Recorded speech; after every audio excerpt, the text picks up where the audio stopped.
আমি ১৭ বছর যাবৎ প্রবাস জীবনে আছি। তথাকথিত 111 সরকারের সময় যেই শারীরিক নির্যাতন আমার উপরে হয়েছিল, তারপরে চিকিৎসার জন্য আমি এই দেশে আসি। আমি যখন এখানে আসি, আমার ভাইকে আমি রেখে এসেছিলাম, ছোট ভাইকে। আমি যখন এই দেশে আসি, আমার সুস্থ মাকে আমি রেখে এসেছিলাম।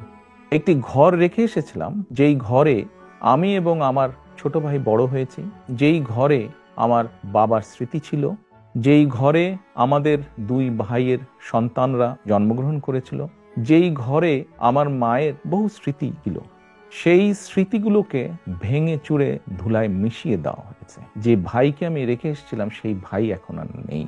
যেই সুস্থ মাকে রেখে এসেছিলাম, সেই সুস্থ মা এখন সুস্থ নেই। শুধু অসুস্থই নন, ওনার উপরে মানসিক এবং শারীরিক নির্যাতনও করা হয়েছে। আমি আমার পরিবারের যেই কাহিনী আপনাদের সামনে তুলে ধরলাম, এটিকে আপনারা কাহিনী বলুন বা সংগ্রাম বলুন, যেটাই বলুন না কেন, এটি শুধু আমার কাহিনী না বা আমার পরিবারের কাহিনী না।